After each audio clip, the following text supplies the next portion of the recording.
On many levels of state government and local law enforcement, the old adages like be prepared and better safe than sorry, well, they seem to pay off because by all accounts, Election Day 2020 went pretty smoothly. However, as everyone knows by now, 2020 continues to be an unusual and oftentimes an unpredictable year on many levels.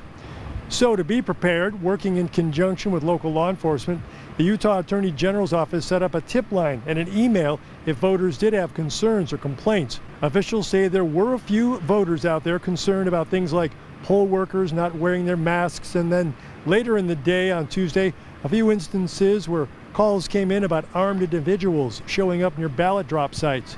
But officials say those were quickly addressed, and overall, Election Day 2020 was smooth sailing.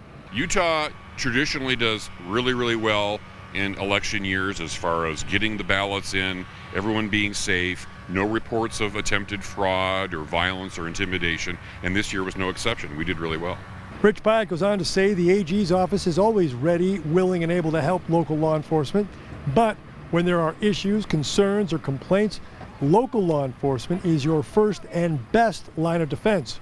And one of the things, according to Rich Pyatt, that likely kept things to a minimum in terms of complaints is that so many Utahns now take advantage of voting by mail or early voting, and that helps cut down on long lines at the actual polling places and cuts down on any potential drama there.